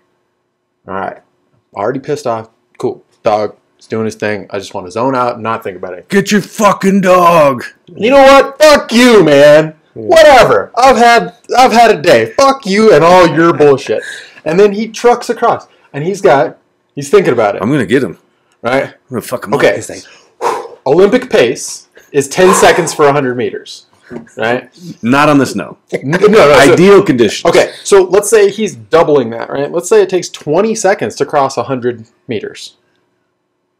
Straight doubled up. Yeah. Oh, what? There's snow too. There's snow in this story. 30 seconds. He's got a full half minute to consider. You know what? I am so pissed off. Oh, there was also a drainage ditch that he had to go around, you know, so he's like, I gotta go around this drainage ditch. Oh, shit. 35, 40 seconds we're talking here. Zero second thoughts. 35 to 40 seconds. He's thinking, you know what?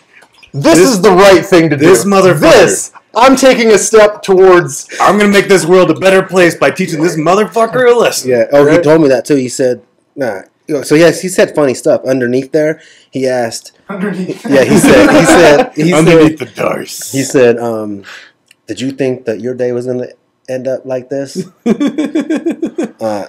know. Then he said, Nope. "My kid has been being bullied lately, and I just didn't want to stand up to being bullied." I said, You think that me telling you to get your dog was me bullying you?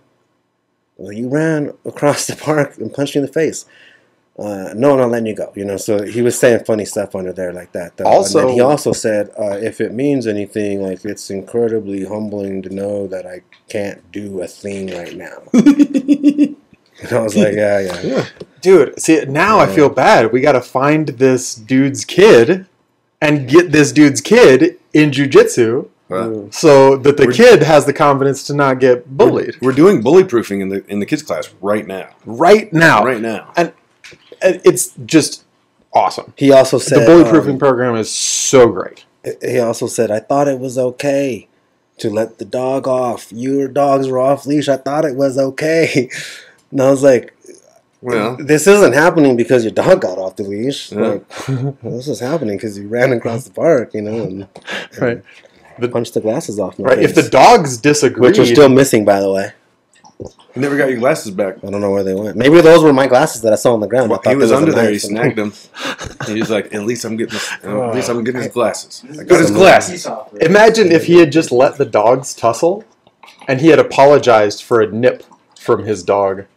Or, more likely, he got an apology because your girlfriend's dog accidentally nipped his dog because she's all nervous and whatever. Or imagine if he said, "Fuck you," but then he put his leash on his dog and he walked away. Yeah. Imagine. Yeah. That would be a lame ass story. Yeah. We'd have shit to talk about right now. Yeah. So, okay, Mr. Guy, if you're out there listening to this podcast, 2 things. Thanks for the story. Awesome. 2, bring your kid down for jiu-jitsu. Let's make this happen. And if you can be cool, you can train too. Yeah. If not, well, you know what's going to happen. So be cool. Yeah. But it was, 15, 20 minutes that he was under there waiting for the cops. And you kept him in the darce the whole time? Just in the grip, Uh-huh. And you let him up from side control to get him in the darce? Or he rolled over? From side, so I had him in side control and he was trying to wrap my head up, and then I put my knee on his stomach and picked my head up and grabbed his arm. He was trying to reach out to me or something, and I just weaved him in right there, and then from knee on belly? Yeah, and then just held him there, You went to your happy place. Yeah, yeah. No. And then, dude, I was nice too, man. His face was freezing, and he was like, "My face is freezing," and I picked up his head and I reached over and grabbed his hat, and put it under his face, and put his face back on his hat. So I remember doing that for him. That was nice. That's above and beyond. Yeah, I didn't need to do that. Now, when the police got there, That was extra. when the police finally did get there, Mm-hmm. what was their question?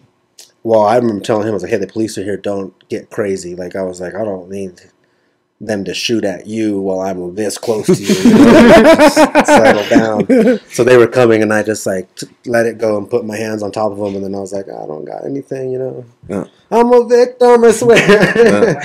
But I let him up, and then the cops did. They just went over there and they took him and talked to him, and one of them talked to me, and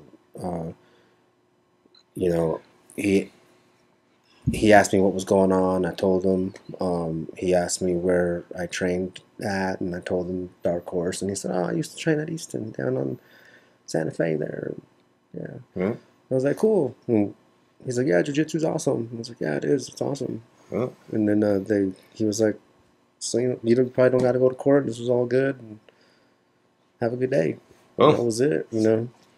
That he got arrested and taken to jail, or what? No. They arrested. They picked him up. They questioned him. They took his statement. They hit him with the assault charge and let him go. He walked on. They helped him find his leash in the snow, and he got his dog back on there and walked home. We drove by him as we were going.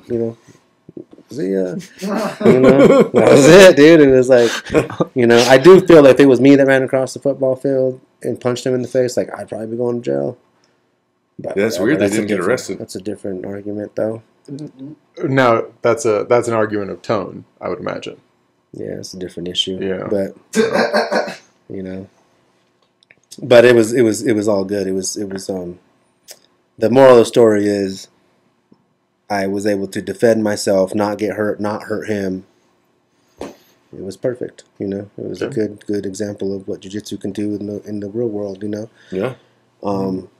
I could have used it further, right? I was probably within my rights to probably hurt him if I wanted to, I could say I was scared the whole time and he was a threat, but really, like I was saying, I don't think even you would have taken it further than that, I think just the way he kind of was like, noodle arm, I was like, oh my God, why did you do that? You clearly don't know what you're doing. You were so transfixed by how bad the punch was that you forgot to get out of the way. Yes. He was like, look at that thing waving. What the fuck is this guy? What is he doing? Oh, he's trying to punch me? Yeah. Huh. That's not a great way to punch. Oh, yeah. I should have gotten out of the way. He punched the glasses off my face. The power. Yeah. Did you feel the power? Barely. The glasses definitely felt the power. Glasses felt the power. Radiators. Your face? No. Not so much. Yeah. But I don't know. It was, but like I said, I didn't go to try to learn how to fight. I was never that. You're a lover, not a fighter. Yeah, I've been in fights before, but it was probably the sloppiest, hilarious thing you've ever seen. Most fights are. embarrassingly bad. Yeah, it's just like, whether the people know it or but I was not. like, I got to fight. You know? Yeah. But it was just like a pushing match, and my clothes got dirty or something. You know, my collar got stretched. Rolled around in the grass a little bit, maybe. We're beefing. Yeah. But no, so that happened. I mean, that happened in the real world. Jiu-Jitsu saved the day, you know. Boom. Mm-hmm. There you go. Yeah. So now, jiu-jitsu helped you lose a lot of weight. Mm-hmm. Helped keep you safe in a bad situation. Mm-hmm. Helped clarify your mental situation. Give you confidence, yeah? Give you friends. Yeah. Why is it you're not training now? Oh, it just worked. Okay. It just worked, man. How are you giving back to jiu-jitsu? Well, I mean, I hope that every time I do go to class and I am on the mats that I'm a good training partner. I think I try to make it very inviting there too, you know, and just trying to I was teasing you, by the way. make people comfortable. That's it. Yeah. You're taking it like a serious question, which is great. But I mean, you know, I don't got jiu-jitsu doesn't have anything to prove to me, you know. Like I've seen it, you know. Yeah. So in my life and how it affects me and how it impacted my life in all these positive ways, and my family has seen it too. You know, my daughter and my family, they know that it's such a good thing that I found jiu-jitsu. You know, they know it's like they're everyone's supportive. You know, and that's what I'm saying. It's like I really do just got to get the time right to be back on the mats more consistently. You know, I feel like it's coming. I just need to change it up. You know, I'm also like I have like a level of OCD, so it's hard to get to change the way I do things. And since I started, it's always been Tuesdays, Thursdays. It's just been so the same, and it's like really hard to be like, okay, I guess Tuesdays are a good day to come in, you know. Yeah. Just saying. But I'm gonna have to change it to morning hours, or just do. I just have to do it differently, and sometimes changes, even just little changes like that, are very difficult for me to make happen and stick. So you know, it's just. But that's just How old are you now? just OCD stuff that I do. 38. 38. Mhm. Yeah. And as you get older, as people get older, they get more patterned in their things they're comfortable with and things they Fuck, like. it gets worse. Yeah. Shit. So I mean, but I mean, on the other hand, when you do find yourself like breaking the cycle, you know, like, okay, it is hard to get in, or it's hard to break that pattern, or right, whatever. Like, I don't train on Wednesdays, but it's Wednesday, and I'm going to make myself go. Mm-hmm. What's the pro con ratio when you actually break that habit, when you actually make yourself do something different, when you force yourself to get to class? What are the pros and what are the cons? Yeah, I mean, Cons are you missed that show that you like to watch at that time. or I mean, is the OCD reaction No, you know how intense that like can't go Wednesday? Well, right? you know, like I was saying earlier, when I first started, When it works I well, what went do you in feel? like head first kind of thing, right? This job and project that I'm on, I've been there for a little bit over a year, and the same things that helped me get good at jiu-jitsu, kind of accept it into my life, are the same things that I'm doing at my job right now. Like I'm doing it to almost an unhealthy level, you know. Yeah. And even like I said, I was doing 20-25 hours of jiu-jitsu a week. I don't think that's like a necessarily healthy thing to be doing, you know. If you guys are different, that's what you guys do for a living. I'm saying if you're running a business during the day and you have a kid and you have a girl and you have like responsibilities at home and you're also putting in 25 hours of jiu-jitsu, you're something's off there. Something's you know? dropping. Yeah. And for me, I was losing weight and I was learning jiu-jitsu and I was making friends and all this positive things. And sure, that's all great, but I was abandoning certain other things. You know, people needed my attention in other ways. I'm saying I was putting in 20-25 hours. I probably didn't have that. I was putting it there though. Yeah. And right now, what I'm doing at work is really the same thing. Like I don't like being behind on stuff. I don't like being disorganized. I don't like not hitting deadlines. I don't like losing. Yeah. So I'm doing everything I can to win and Yeah. create situations that benefit my entire team.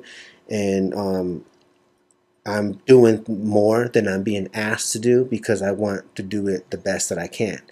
And it's affecting my life. It's affecting my training schedule. It's affecting all these other things. And that's what I'm saying. My OCD, for the most part, people think it's a benefit, but there are like definite negatives to the way I it's negative sometimes. Just how I focus in on things and don't. Sure, there's a downside. There's a.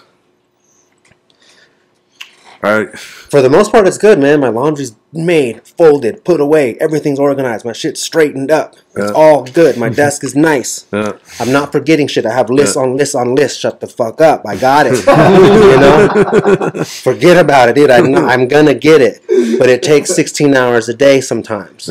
And I go home and I fall asleep taking my shoe. I did that last night. I got home and I didn't even get my boots off, man. I got one off and I passed out on the couch. On the corner of the couch, dude. Like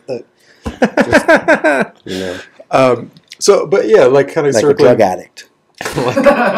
Just neck's all crooked. Work addict. God, it's just not good though. It's not healthy, and it's affecting me right now negatively. You're aware of it. I am aware of it, right? but I've been aware of it for a long time. And if you're putting in work, I don't know much about OCD, but you may be able. I'm self-diagnosed. I don't know your work situation, right? And like if you're working for somewhere else, you're always at the whim of their structure, at what they want you to do. But you may be able to organize your life in such a way that you can be on top of your stuff, but also make space for stuff that you need for you. Yeah, that's the trouble with being obsessive about something. You can't be balanced and obsessive. It like doesn't work. You just put too much into one side of it. And right now, that's what I'm doing. I was just telling Charlie, even just talking about with him on the way here, I'm like, it's me that's doing this to myself. It's actually not my job. They're actually super supportive. Like my leadership above me is like, they love that I'm doing all the stuff that I'm doing. They're like, this is awesome. If I said, hey, I need to be off at this, they would be supportive. We're paying you for X. You're doing Y and Z as well. That's great. Yeah, they're stoked, right? But so I know that I'm doing it to myself, and that's the unhealthy part about. So is there anything that we can do to help you? Can we bug you to come in and train, or do you need to figure this out for yourself? No, I mean, the thing is, if you called and said, "Hey, can you be there?" I would probably be like, "Yes, I can be there. I want to be there," and I might try everything I can to squeeze that in and run myself even thinner. You know what I mean? But I'm not saying because I mean we're consistently like the Thursday 7:00 class is consistently short on training partners. Noodles never has anybody to roll with. Look at this, bro. Poor Noodles, just out there by himself. Nobody to push him. Lone, all by himself. Thursdays at 7:00. He's just stretching. I mean, if you could be there to help us out Thursdays at 7:00, that'd be awesome. But okay, but that would be awesome, man. I would love to. Thursday. But kind of again, circling back to the idea, like when you do break that pattern, when you do make the more balanced choice. In this case, at this time, right, going to jiu-jitsu is more balanced because you're working too much. When you do make that choice and things work out, and you're like, hey, I'm busy, I'm stressed, but I'm getting to jiu-jitsu. What do you see any switches or any things that you tell yourself, any little mental tricks that could help somebody else? Because I know we've got a lot of students that are, working a lot, that are stressed, that are, trying to fit in that little bit of time for themselves, try to make that little time to get in their jiu-jitsu and give themselves that treat. Mm-hmm. Have you learned any lessons or picked up any tricks? Like when things go well, what's it feel like? When things are going well, that feels good, man. Feels real good. But to what do I tell myself to make that happen? I think I'm still trying to figure out what that exactly is. What is that? What's that motivating self-talk that gets me to do the right thing in all areas? Right now it's the self-talk I have is to like win at work, and I'm trying to like quiet down that voice a little because we're not losing. You know what I mean? Like I'm not losing there. So I just need to quiet that voice down a little bit. I think that's what I'm trying to figure out right now. I think that's what I'm struggling with right now, is trying to figure out how do I tell myself what do I tell myself? What's the self-talk? What are the thoughts I need to have? What's the planning I need to implement in my day-to-day to get me consistently doing the things I want to do? What helps you with your OCD? You meditate? You take any meds? I do the Rubik's Cube like 1,000 times in a row. I'll solve a Rubik's Cube like 1,000 times in a row, just like to stop thinking about it. But I mean, I don't even know. It is a problem. It's a problem. And the more we're talking about it, like the more I'm like, it's a problem, But I mean, sometimes I don't sleep much, and I'm just up thinking and planning of what I'm gonna do. And right now, like I'm saying, it's just so work driven. Everything's so work driven, I was up the other day at 4 o'clock in the morning. I suppose it wouldn't be a problem for me to get my shit together and just be at that class at 6, But I also often am already doing stuff I was telling Charles, just for example, yesterday I was at a supply house at 6 in the morning, and I was leaving the office at 9:15 at night. Yeah. I don't know where the time really is. It's sometimes the days are that long for me, but not because my leadership or superiors or company is making me do that. Yeah. It's because I don't let off the gas. It's like you're not making time for yourself. I don't let it happen for whatever. I don't even know what the block is there. I really don't.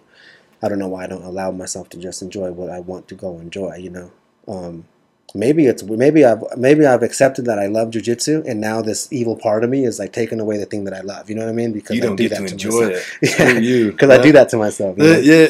Most people, so many people, you dig deep enough, they feel like they're unworthy in some sort of way. Sure, unworthy of love. Or hey, unworthy like of I was happiness. saying, this jiu-jitsu was the first time that I really felt like I was doing something that, in my eyes, for whatever reason, I see it like as something selfish that I did for myself. Yeah. I've been taking care of other people and my family since I was 16 years old, and my time and things that I do for just me, myself, for the sake of doing it because I want to, is not first on the list. It's very low down the list. Yeah. Not because I hate myself, but because I sacrifice my time, and when I do have time, I got to split it in 10. Yeah.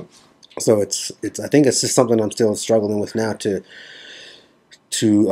value my time and be able to do what I want to do. Sometimes I'm even jealous of people that just can just do that, can just do this, like, and I'm saying it. I'm saying selfish, but not like in a negative way. It's just like I admire the person that could be like, I'm doing this for me because I want to. Yeah. Like, fuck, everybody else can wait. Like, I just don't do that. I really want to tell everyone to. Yeah, there's a deeper way to look at it, right? Like you can look at it as you take this time for you, so that afterwards you can be more attentive and in a better headspace to be with your family when you have that time. Absolutely, and the funny thing is, I know all those things. You know what I mean? Like I know those things. Yeah. I've even seen the benefit of what that does for me. I know that I'm happier and more balanced and everything else, but I don't know. I don't know what's going on, man. And even, like I'm saying, I feel like I'm in a good headspace right now. There were some dark times there recently, and it goes up and down for me. Sure. But most people on earth. It was low for a while there, Yeah. And I was having a hard time keeping it from being low all the time. And I feel like I'm good right now, which is a good thing. But what's missing is me being able to allow this back into my life in a regular way, But I'm not saying that I've never stopped. I'm never gonna stop. It's just right now it's not priority. It's not up on the list. I think I need to make it a little more important and maybe release some of the importance that I keep putting on my job and my responsibilities there. Just balance things out a little bit more, But I love it, and I'll be doing it. I'll be doing it forever, So I'll see you on there, We'll keep you on the list, and we'll bug you about coming in to train. Yeah, now you said you'll be in Tuesday, Thursday, and what was the third day you said you were going to be making? Well, I like doing Tuesdays, Thursdays. That's Thursdays. Those are the days I like to be in there. But here's the thing: it's going to be morning times, and I don't know. Tuesday, Thursday, 6 a.m. Good. Monday, Wednesdays. Monday, Tuesday, Wednesday, Thursday. Well, that'd be great. It's a lot of jiu-jitsu. 4 hours. That's good. 4 hours a week. That'd be spectacular. And straight up, I mean, if you wanna start your day off with jiu-jitsu, take a shower, head to the office. Lots of people do that. It's a great way to start your day. Great way. We have the facilities for exactly that kind of thing. I don't know if you know anything about the build out at the school here, but a friend of mine installed this shower at the Dark Horse. Yeah. It's nice. Yeah. I heard it's just big enough for you to put shampoo on your head. Yeah. You gotta keep the elbows close, jiu-jitsu style. I fit in there just fine. I gotta, I throw some bows while I'm in there singing and dancing around. Like it works. Yeah. No, I appreciate it, and I'm glad you guys are, thinking of me that way. I want to get back on there. Believe me, I haven't forgot about it, and that's something I'm working to get to. Yeah, and I think that's that's a big takeaway that the audience can kind of look to is keep trying. It can be a drip. It doesn't have to be a mighty river. Just any little piece. Keep going. Yeah. 3 days a week steady is huge. 4 days a week is great. But three's huge. Yeah, I mean, I want to get there, and I think I've been looking forward to meeting with you guys here and doing this too. This was, something I was looking forward to, and I knew we were going to talk about me not being there. I knew that was going to happen. I was even like, do they remember that I'm going to go there? Like, yeah. We arranged all this so we could make you feel bad about not showing up. Yeah. It's like, what is it called? The intervention. Yeah.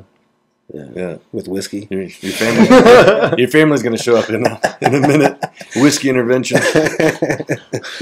Yeah, no, I appreciate the support, though. I do. And every time I get on the mats and go in there, I always have a good time. Of course, I'm never like, man, I wish I was working right now. Yeah. Yeah, I had a therapist one time. I was like taking a break from jiu-jitsu for some stupid fucking reason. We've all been there, but yeah. I'm talking to my therapist, and she's like, well, how do you feel after you do a jiu-jitsu class? Fucking awesome. Every time. Right? She's like, well, how do you feel when you skip jiu-jitsu class? I don't know, terrible, bad about myself. Guilty. Right? Like, so you hear what you just said, right? Like, well, yeah. Okay, well, I guess I'll go to jiu-jitsu class and feel fucking awesome. Yeah. I have a timer that goes off just to make me feel bad on Tuesdays and Thursday nights, I'm like, fuck. Keep working. It's like, I'm not out of there yet. And it goes off. And I'm like, 6 a.m. Everyone's training. 6 a.m. next week? You starting next week? Next week is that schedule change that I'm trying to implement at work. So we're going to see how it goes. So I want to be in there. So 6 a.m. Tuesday. Yeah. Or maybe I'll do Monday, Wednesday, Fridays. How about that? Okay. Wednesday, Thursday mornings I'll do some like strength and conditioning stuff. Because I'm still about that. Pump some iron. Work on the pythons. The OTF life. Orange Theory Fitness. I still do that. I still do that, dude. Like, okay, I'm a knife geek, so I was like out the front. Me too. Yeah. No, I do. See, like I don't like going to the gym and just lifting weights, but I'll do like some sort of HIIT class, things like that. I like that. I like that type of gym stuff. So I do that. I have that membership going and check out the yoga pants. Sure, they're not always. Everyone's in there for a reason. You know what I'm saying? Slut. Everyone's in there trying to get to their yoga fitness pants. They're not at the yoga fitness pants. You know what I'm saying? Oh, so it's not. You like them a little round? No. I'm just saying. I'm saying the scene. I'm saying the scenery earlier. Did you count that? That was 7 no's. No. No.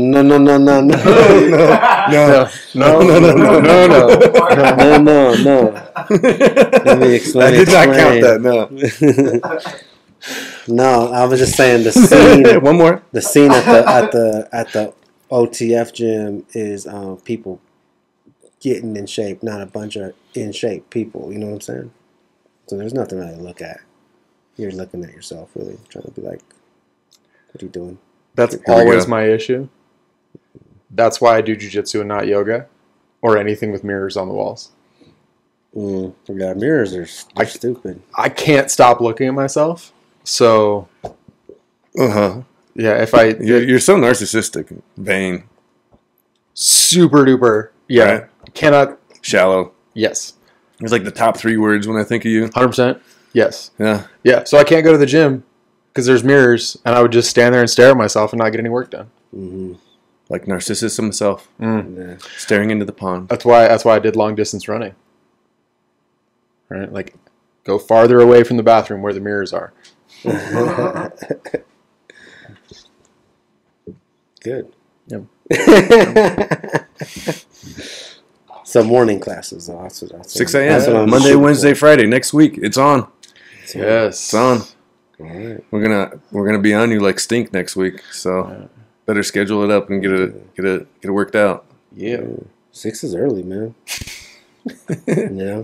What time do you get up in the morning? I get up earlier than 6 for All sure. right. Oh, yeah, okay. But Perfect. but 6 is early to be at it, out in the world and under Talking to in people in and the air and stuff. Yeah, I would hate Seeing to. I would stuff. hate to be up so early that I could be like at Home Depot at 6. That would be the worst. Yeah, But if I was ready to be at Home Depot at 6, I'd be ready to be at jiu-jitsu at 6. that's true. That's true. You're right. These are all the things I think about too. By the way, I do. I'm like, well, if I can be the But Ply house why at go to 6 jiu-jitsu if you could set an alarm for yourself and then hate yourself a little bit more while continuing to work? It's just not at it's jiu-jitsu. because I haven't turned the alarm off. I think to myself, I'm gonna do this. Leave the alarm on. It'll be a good reminder. And then it's just like a dagger later, and it just make yourself feel guilty. Yeah. Twist the knife, Yeah. Yeah. Don't do that. you gotta hate yourself a little bit. Alarms are good for, really. Yeah, Just guilt machines. yeah. Yeah. Don't do that. Yeah, if you didn't catch my sarcasm, that was definitely sarcasm. Yeah. Yeah. This podcast is black belt level in both jiu-jitsu and sarcasm. Yeah, With the two of us here, it's hard to not yeah. Yeah. slide off into hard sarcasm. So hard it's almost not joking. But still joking. Or is it? Exactly. Yeah. I mean, are you joking? am I joking? Yes. Did I hurt your feelings? Yes. Both of these things can happen at once.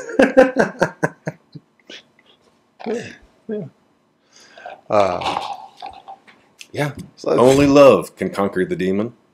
You heard it here first. okay. Sorry. Guess That's I a can Born Killers reference. Anyways. I can stop going to church then. Yes. You can. Excellent. That's all right. Excellent. Why do you guys do the gummies, the gummy bears, or the gummy worms in this case? The big pointy elbowy gummy worm over there Oh, started bringing them.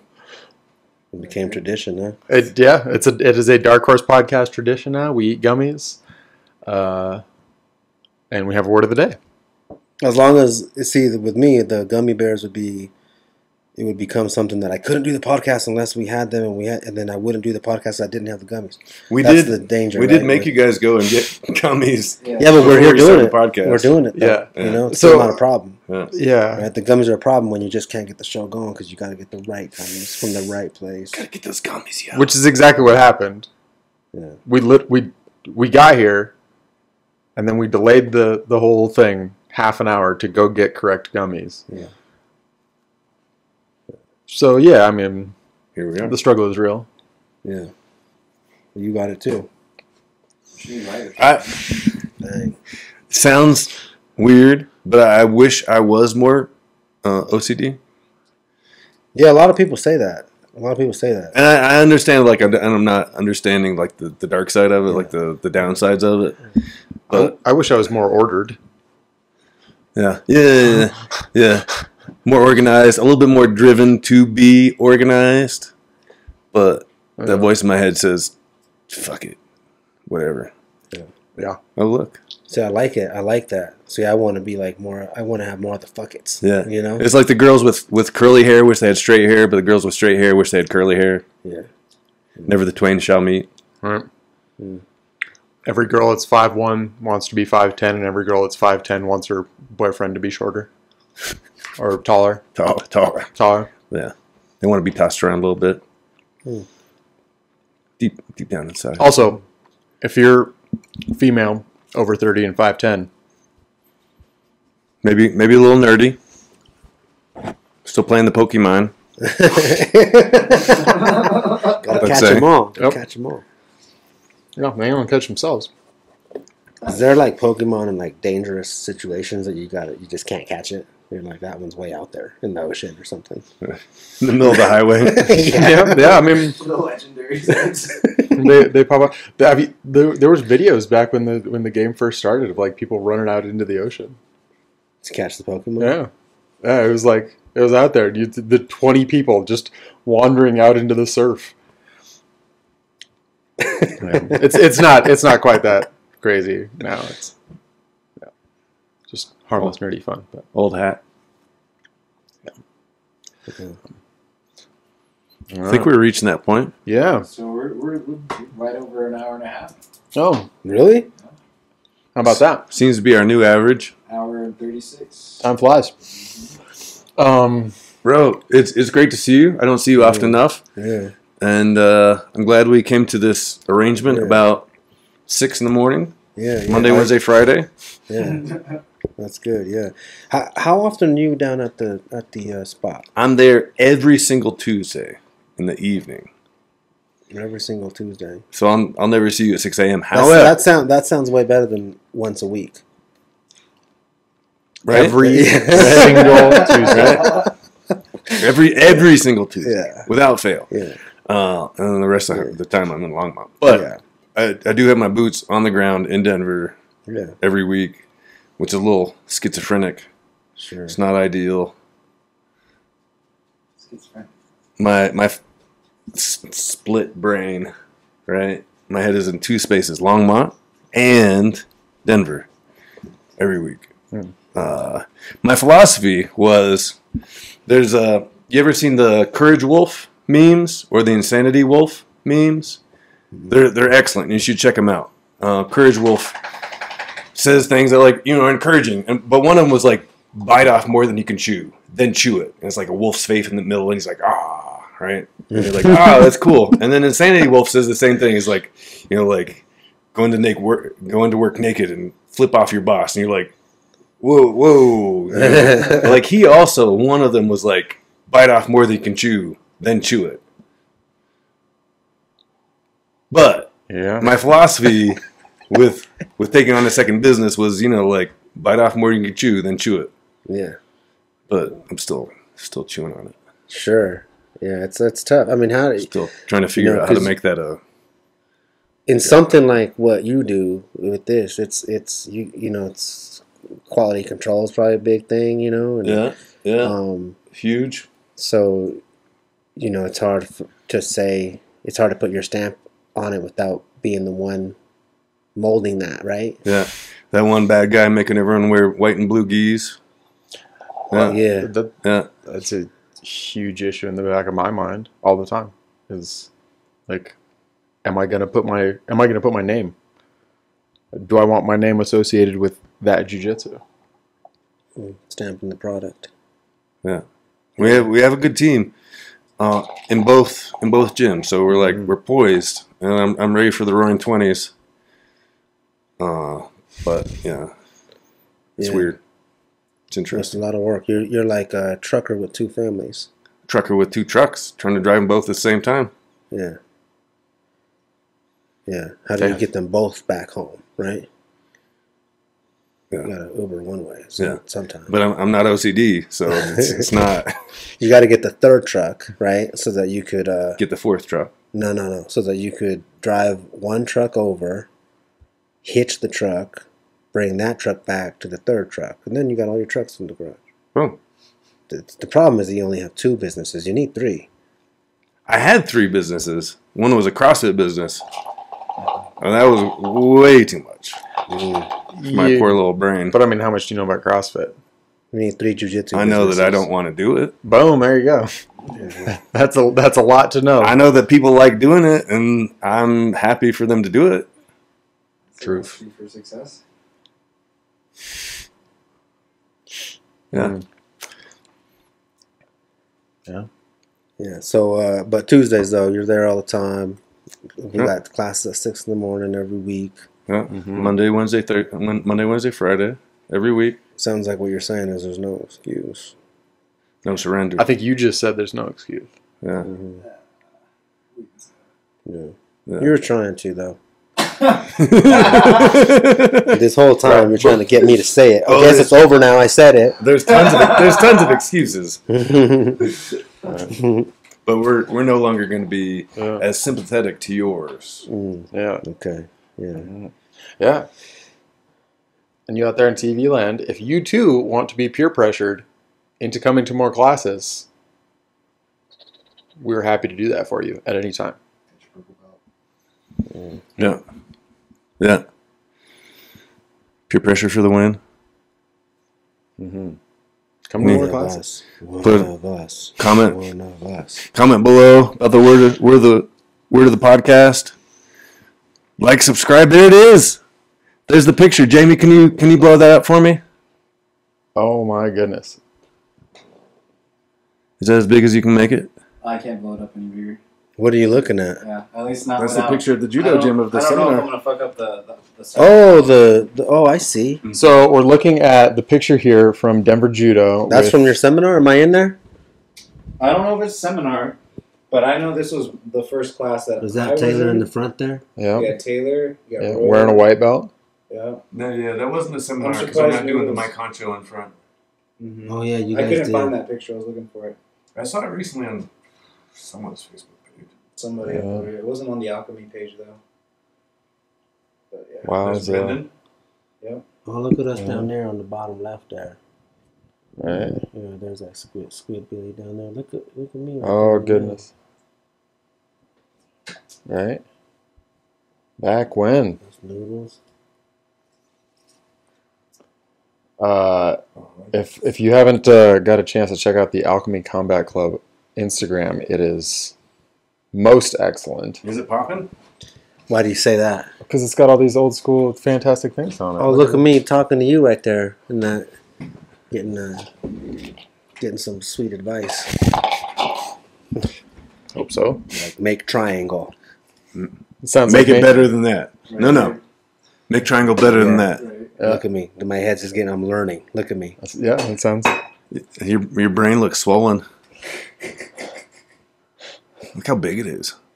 I was like, "How was the booty though?" That's what I was asking. Charles looks ready to share. I mean, I'm always ready to share. I love to share. Oh, man. Yeah. Right. No, thanks for having me come out, man. I appreciate Yeah. it, and glad it worked out. Yeah, man. We said the words. Yeah. I'm glad you made it. I had fun. Yeah. Just listening. It's fun. I can't believe an hour and a half went by there. And I'm, what the fuck's going on with this? Half buzzed or whatever. You want more or what? Yeah. I do. Oh shit! Am I driving home? Yeah. Nice. No, I'm driving home in reverse. You should see my backing up skills, dude. Whoop, whoop. You'd be like, "Oh my god, slow down!" And I'm like, no need. I got this. Faster. Yeah. No need to slow down. Oh, but when you were saying that every time you go to Dark Horse, you're like, oh, it ends up being a good day. And I feel the same way. Like when you walk through the doors, I'm just like, oh man. Oh, it's Rose here. Yep. That's nice of you to say, you little liar. It's fucking true. No, I love getting in there, dude. I do.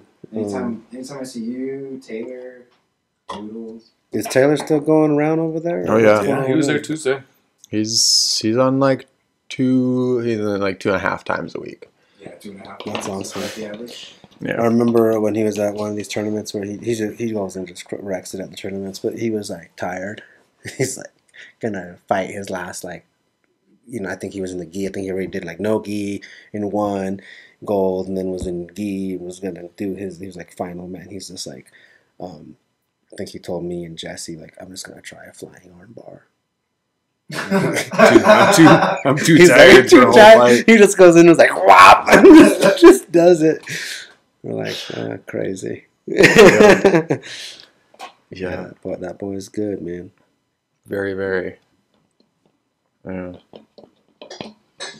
I cannot like drill and flow roll with him. We just get after it. Like there's, it just like slowly escalates. Like, hey, you want to slowly do something? You want to flow roll, bro? Or like for real though.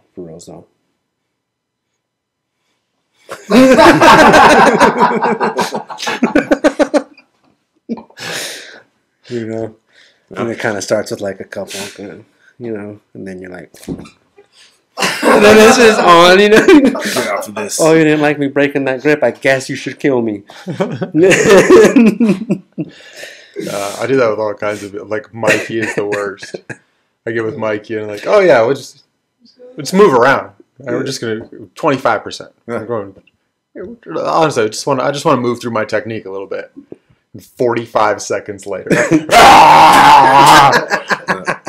you guys were rolling one time, and like, he like was being super explosive, you know, like getting at us, and like it was very obvious that he was going super hard, and then he got out of whatever, and then you were like in open guard, and he was like standing up, and like you and him both knew that he just like overreacted, kind of, and then he goes,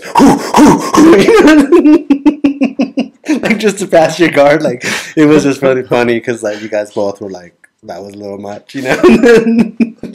He's like, it was really good. Yeah, it's always fun when you're like, all right, we're gonna go mellow, and then start going way too hard, and then I'll recognize like, oh shit, I'm going way too hard. I'm like, I'm totally blowing this, and so I'll go back. Like, okay, I'm just gonna tweak his nose. just a little bit. Right, like, you know what? No, I don't need to snap this up in whatever position, right? I need to change my angle, I'm in here, and tweak his nose, and make him laugh, and then we'll go back to like productive training, and let's stop beating the crap out of each other for ego reasons. Yeah, I've had really fun rolls with you too, where I'm sure you're just playing with me, and we're doing our thing, but I'm just trying to get out of all these different. You're just rapid fire, you know, with the attacks, and it's always fun to escape out of something. You know, the adrenaline rush when you get out of this like terrible situation, but there's this like spike going on. Yeah. And then you're in the next one. Yeah. Oh, You know, like, not again! You know, oh my god! Well, it's fun, man. I love it. I love it. Yeah, the feeling of escaping can be too satisfying. It's the funnest thing to watch too. You know. For sure. I've been watching a lot of Damien Mayas, but this is over, right? We're just chatting now. Is this Yeah, over? I mean, I'm still recording, but Oh. officially ended. Oh, okay. This is I just don't want Damien The afterbirth? Maya coming after me. I'm about to say something. No, I'm just kidding. But I've been watching a lot of Damien Maya fights on UFC, and I find myself like watching, and then like I'll realize that I'm like I'm doing something weird with like my head or body because I'm like oh wait, oh, you know, and then you realize like the round will be called for, and I'm like, oh, I was moving like I'm watching the TV like this because I want him to scoop under, or I don't know what I'm doing. But you're so intensely identified with what's going on and what you want to happen that you're like, yeah. It's It's so funny. But lost in it. I feel like I'm doing it more Like, watching him because he does so much jiu-jitsu, obviously, you know. Like a dog. Yeah. Then when watching you cook dinner, and the dog's like, Fuck, that looks so good. I'll get that sometimes where like if I'm watching a really intense fight, I'll be sitting fairly still, you know, but then as something is happening, I find myself like my leg will twitch, like I'm wanting to hip out, like just fucking hip out. Yeah, It'll be a small move, but I'll catch my leg like tense up. And I'm like, when I'm watching competition videos, like Yeah, I probably look fairly relaxed from the outside, but like I can definitely feel like right here, it's like it starts getting more and more tense as I watch competition videos, or if they're like good fights or whatever. I'm like, but like, I'm just like watching it or whatever. But like inside, it's like tension. I remember watching relax, the video relax. of me in a tournament, and when I remember the day of the tournament in that match, I remember being very frustrated because this guy was like just holding me down. Is what I felt was going on. But then I watched the video, and what was going on was I was letting him hold me down. You know, like there was no reason why I couldn't get my legs involved, but like I was just like my legs are just like I would like a dead body, like they don't work. You know, Yeah. like you would have think that when they were like ding stand up, I'd be like I can't actually, you know, like My legs are dead. Yeah, my legs are just like straight under him, and he's like holding me down, and we're both just two idiot white belts, you know. And I'm like, well, I'm trying to do something, and I remember watching that video, and I have it like on my YouTube stuff or whatever, and sometimes I'll see it, and I'm like, God, I remember being so frustrated, like this guy just held me down, you know. Yeah. It's frustrating. My legs are just hanging out, just not involved at all. You were fighting him the hardest you possibly could with your arms. But that was when like after that match and that video and all that kind of experience, that's when I consciously started getting my legs involved. Like that's really I saw it, you know, really and was like, oh man, my legs were like I looked paralyzed. Use your black belt feet. I started using my feet, my hand feet. Your black belt hands. Yeah, black belt hands. Yeah, Cool. yeah. And I remember too when I was doing a lot of half guard stuff in the beginning. I was never hooking under the half guard. I was never like turning my like getting an active hook over their leg, so they could kick out very easily. Yeah. And I was like, this half guard doesn't work. Yeah. You know? One stupid little thing. All You they can't gotta do see is it kick down their there. leg out. But then I started actively hooking that leg, and then the people kicking out of it was not as successful. Right. I remember like being like, I probably was getting tapped all the time, but if I could just stop them from escaping with that one kickback, I was like, yes, you know, like, and then they would figure something else out and choke me another way. But I was stoked that they didn't kick out of the half guard. How do you darce people from the bottom of half guard? From the bottom of half guard? Yeah, confused. I try to shoot a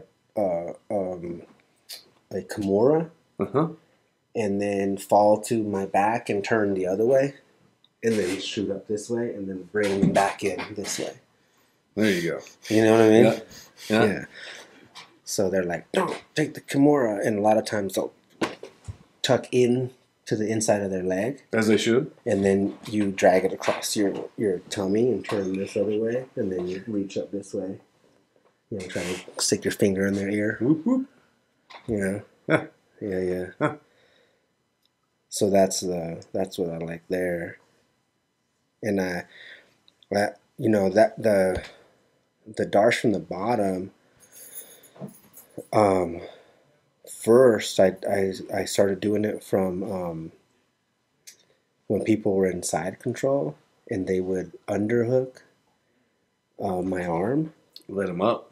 and then I'd whizzer, Yeah. and then I would just like try to like slide underneath them.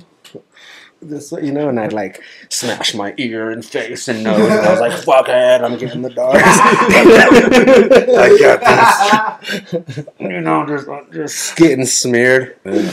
You know, my spit's going up my nose and shit. And I'm like, I'm gonna get this dart. For the win. Yeah.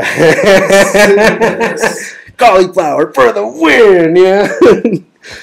But then that's like when I was doing the darts from the bottom, and then I was like, I wonder if I could just try to get the darts before I'm completely underneath them, you know? So trying to shoot it from half guard. And then another one that I got super stoked about too was setting up the Kimura from, you know, like side control. Then you kind of step over the head, and then you have their you have an underhook from side control, and you step over their head and kind of put them on their side a little bit. And then you get the Kimura grip, right? And then you do like the Kimura from there. And I was having like a ton of trouble trying to break this like grip. So then I just like let go of it, but stayed on their head and just 2 arms on the back of the arm and like pulled up the arm and then just like slid under there and grabbed the head and then just like would fall to my hip. And I was like, oh my God, yes! You know, it was like just like, amazing, you know. That was one of those rushes. I was like, oh my God. That's so cool. 2022, Ro will be announcing his arrival date for his Darce the World DVD set. Yeah? Darce the World. Darce the World, right? Yeah. But that was a fun one. I was super stoked to get that. And I was like super excited to like show Nate and you. I think I told you about it. And I was just like, check this out. Darce triangles, it's like an arm triangle, you know, sort. So Professor likes triangles. Oh man, you know another thing too that I remember about you guys when you guys were first kind of coming around was back when Cyborg had came. Like you guys were in the transition period of getting Dark Horse kind of in. You guys were reaching in to Alchemy, you know, and there was the Cyborg seminar, and I remember you were like, I didn't really know who you were. You were just like this black belt that kind of was always around Andrew. And you were this black belt that was from Longmont that was just, would come down and was this badass that would show up and do stuff and teach us cool shit. And I thought, like, man, these guys probably know everything, you know? And then Cyborg came over and was doing all this crazy stuff, and I remember being like, this is amazing. And I like looked over and you and Charles were like, oh my God. And I was like, wow, that's cool that they're like super stoked about what we're learning here today. You know, I remember that too, thinking that was really awesome. That you guys were just excited about the stuff he was putting down. Yeah. You know, so layers, right? Levels. Yeah. Oh yeah. Let me do a clap real quick. What's up? You're gonna use the Craps out on me. It's funny you mentioned how you thought half guard didn't work at first. I feel like I probably came in to Dark Horse shortly after you made that little discovery for that leg hook or whatever. Oh yeah. Like, because we all learn off each other, right? Mm-hmm. Was I like, oh my God, this is what you got to do about half guard? I feel like probably you were in there too, right? But I remember the first couple weeks of training, it was no gi, noon with Jason, and it was a bunch of half guard. And he always started with, the most important thing is you got to keep weight on this leg. You got to keep weight on this leg. It's the most important thing of half guard. So half guard for me, always the most important thing was keeping weight on that leg. And half guard was the first thing that would work for me. You know, it's funny when whatever you start in is what you think. That's like kind of you think that's the first step, right? Yeah. Like, I remember but it's this, my the first step Manny, in this circle.